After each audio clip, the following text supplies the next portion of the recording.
It's my first live on TikTok.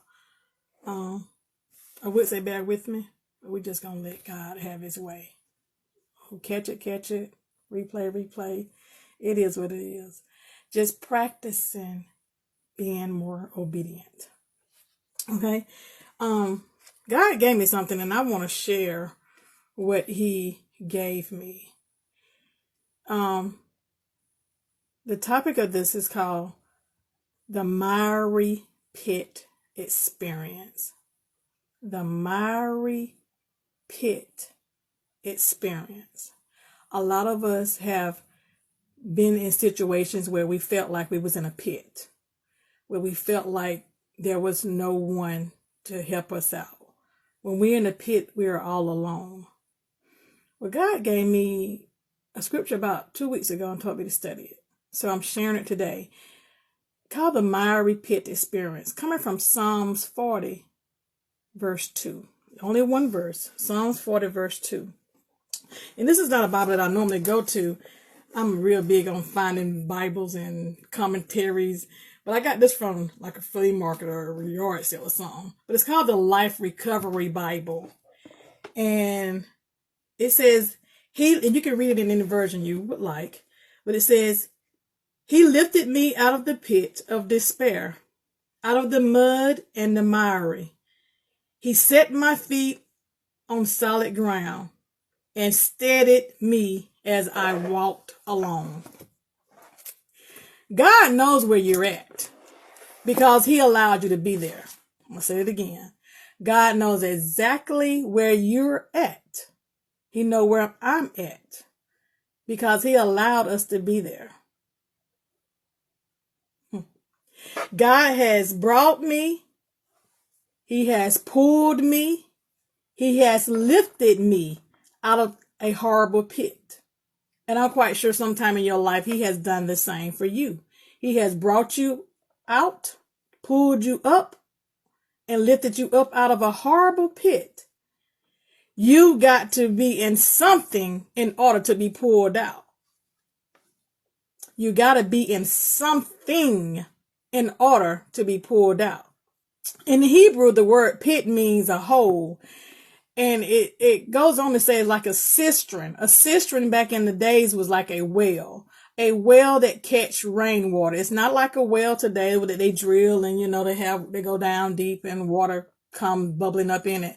No, it was a cistern. A cistern is like a big hole not a big hole that they actually made out of clay to catch rainwater.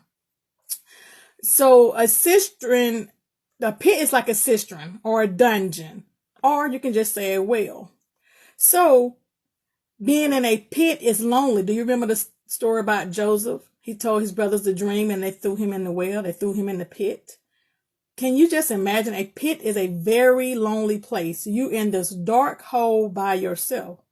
But not only is you in the hole, the scripture says that he pulled him out of the miry or the mud. Miry is mud. So you got dirt and you got water, which makes mud. So you in this hole by yourself, feeling all alone, and you in this hole with mud.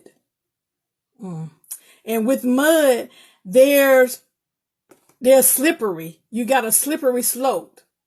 Your feet are not solid. Because if you ever stepped in mud and you feel like you're about to slip and fall, I don't know why it keep going out. Like I said, this is my first, so y'all give me tips. I don't know why it keep blinking out. But when you step in mud, it's slippery. So can you imagine being in this hole and you're in this hole and you're also in mud? You're in a pit. You're lonely. It's dark. And you in mud. Let's switch it for a second. You not only in mud, but you in quicksand. Can you imagine being in quicksand and you just feel like you're just sinking? Like you're in a dangerous position? There's no one to come help you. There's no one to come pull you out. You don't have no strength. Every time you try to raise up, you're slipping. Again, there's no foothold when you're standing on mud. There's no foothold. There's not a solid ground because it's always slippery. So there's no solid place for you to stand on. So you're in the pit and there's no solid place for you to stand on. You can't stand solid in mud. You always seem like you're sinking. And you can go to Psalm 69 and verse 2. This is a backup scripture for this. So imagine being trapped in the well and you're sinking in mud and your life is threatened or in danger. But there's a reason why you was in this pit. You might not realize why, but I'm here to tell you that you are in the pit for a reason. If you feel like you're in a situation right now where you can't get out, I'm here to encourage you. Why are you in this pit? Don't look doom and gloom. Don't blame anybody, even though it could be somebody else's fault. But take it as a chance to examine yourself. Use this pit experience as a self-examination. Examine yourself for change. You can examine yourself to be stronger. You can examine yourself. Let me go back and read my notes. That examination can be for change or to strengthen you or to give you strength or to give you a different perspective. So whatever reason why you in the pit, allow this pit to give you a different perspective why you in the pit. So you in the pit, so embrace the examination. Embrace the pit. Because realizing that God knows your expected end. If you trust God, He knows your expected end. He didn't put you in this pit. He didn't allow you to go in this pit to kill you or to harm you.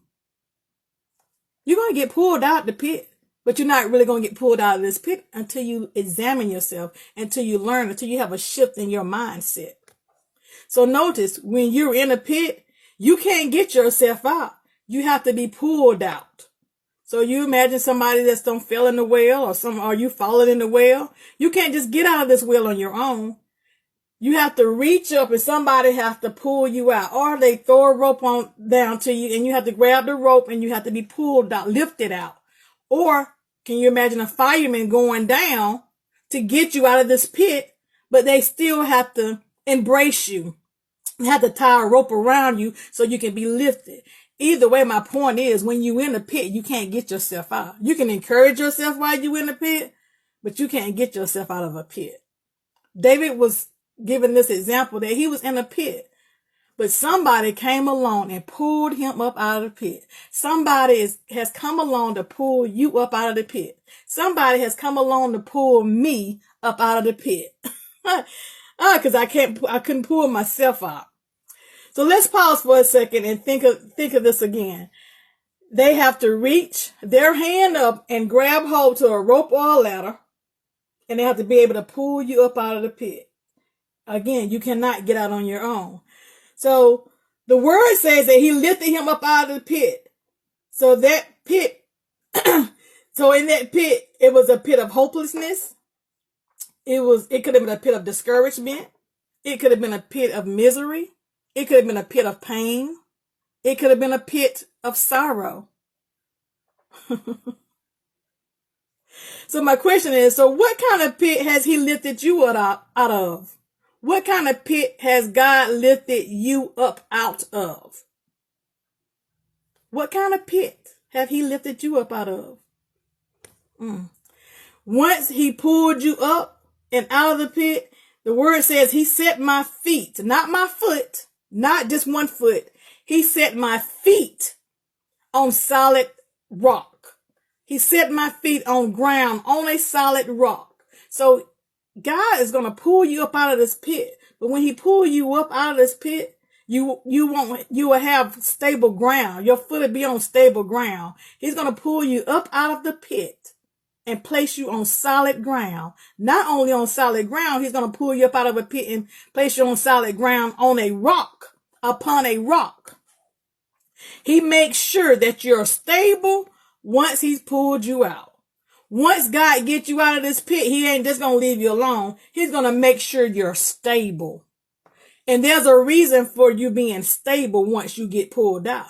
He's not pulling you out for you to go back to your old thinking. He's not pulling you out for you to go back to your old way of doing things. He's pulling you out of a pit for change.